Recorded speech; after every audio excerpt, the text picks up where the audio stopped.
আসসালামু আলাইকুম আমার প্রিয় কলিজার ভাইরা। আজকে আমি আপনাদের সামনে নিয়ে আসলাম 16 HP চায়না ডিজেল ইঞ্জিনের লাইনার পিস্টন রিং কিভাবে সেটিং করা লাগে।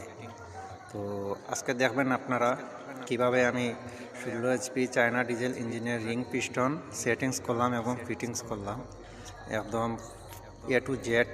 আমি একদম মেশিন চালু করে দেখাবো আপনাদেরকে।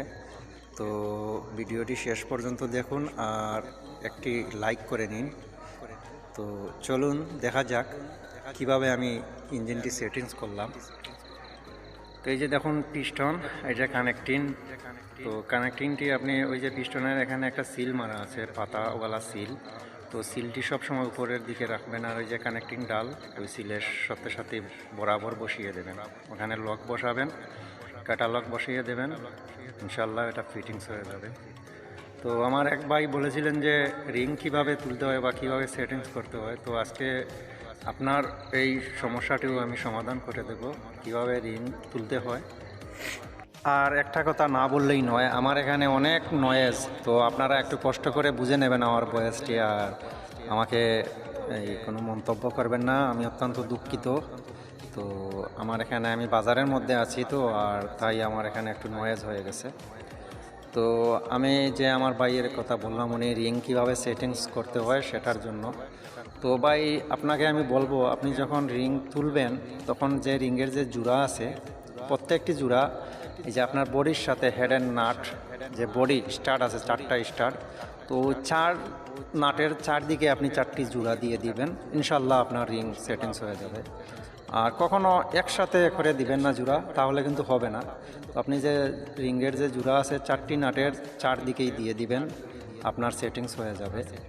তো এটাই হচ্ছিল আপনার সমস্যা। তো ইনশাল্লাহ আশা করি সমস্যার সমাধান পেয়েছেন।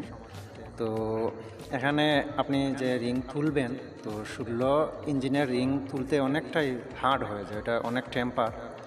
আবার 12 রিং তুলতে তেমন একটা হার্ড না। তো আঙ্গুলের মধ্যে খুব ব্যথা লাগে, তারপরেও কাজ তো করতে হবে। তো ওই যে দেখুন আমি লাইনারের বেল তুলে নিতেছিলাম, তো আপনারাও ঠিক ওই রকম বেল তুলবেন, গ্রিজ লাগিয়ে নেবেন, একটু গ্রিজ লাগিয়ে তারপরে বডি ভালো করে পরিষ্কার করবেন লাইনারের জায়গাটি, যাতে লাইনারটি গিয়ে সুন্দরভাবে বসে যায়। তো আপনারা একটা পুরাতন পিস্টন থেকে রিং খুলে নেবেন, ভেঙে তারপর ওই রিং দিয়ে ঘষে মাজে নেবেন, যাতে পুরোপুরি পরিষ্কার হয়ে যায়। তো লাইনারটি তোলার পর ভিতরে হাত ঢুকিয়ে দেখবেন যে ওখানে বেল কাটলো কি না। যদি অত্যন্ত হার্ড হয়ে যায় তাহলে আপনার বেল কাটতে পারে।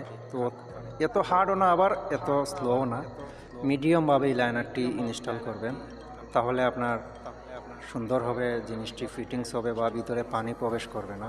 তো অনেকেই আছেন যে বেল কেটে গেলে বডির ভিতরে পানি চলে যাবে, আবার আপনার এত দামি মোবিল নষ্ট হয়ে যাবে। একটা ইঞ্জিন অত্যন্ত ভালো চলবে, আপনি যত পরিষ্কার করে কাজটি করবেন ততই ভালো চলবে, ততই ভালো সার্ভিস দেবে। তো আমি মেশিনের মালিকের বিষয়ে উল্লেখ করে বলতেছি, আপনারা আপনাদের ইঞ্জিনের মোবিল সব সময় চেঞ্জ করে রাখবেন। বেশি হলে মাসে 2 মাসের মধ্যেও না হয় একবার মোবিল চেঞ্জ করবেন। আমাদের অনেকেই আছেন পুরো সিজন চলে যায় একবার মোবিল ভরে। তো যত মোবিল চেঞ্জ করে রাখবেন আপনার ইঞ্জিনের ক্যারিং শ্যাফট এটা খুব ভালোই থাকবে, ভিতরটাই অনেক ভালো থাকবে, সব কিছুই ভালো থাকবে। আর মোবিলের কারণে আপনার লাইনার পিস্টন রিং নষ্ট হয়ে যায়, আমরা পুরনো মোবিল দিয়েও চলে যাই, অনেকেই টাকা খরচ করতে চাই না। পরে কি হয়, ওই মোবিলের কারণে আপনি 10-12 হাজার টাকার সমস্যার মধ্যে সম্মুখীন হয়ে যান, আপনারা তখনই কিন্তু টাকা বের হয়, কিন্তু 700-800 টাকার জন্য 10-12 হাজার টাকার চাপে পড়ে যান। তো সব সময় মোবিল ঠিক রাখবেন।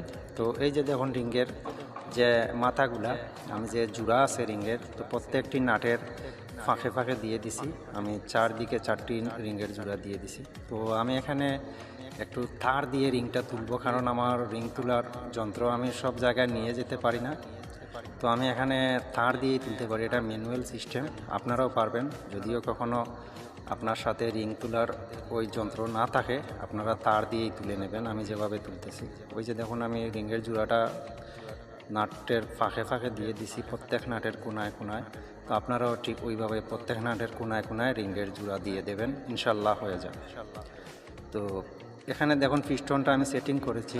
তো পিস্টনের যে একটা পাতা আছে, ওই যে দেখুন তীর চিহ্নের মতো একটি পাতা, ওটা উপর দিকে থাকবে, আপনারাও ঠিক ওইভাবে উপর দিকে দেবেন।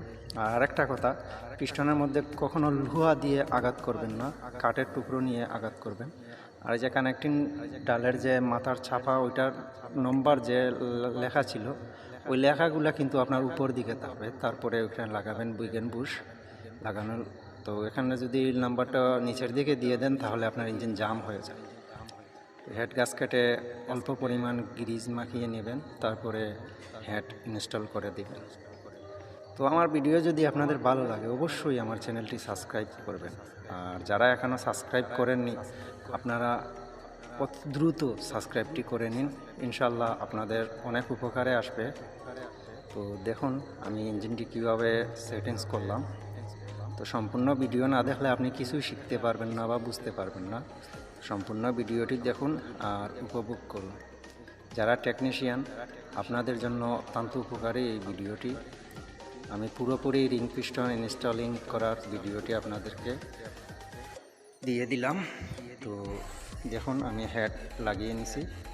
তো আজকের মতো এ পর্যন্তই, আর শেষ পর্যন্ত দেখুন। সবাই ভালো থাকুন। আসসালামু আলাইকুম।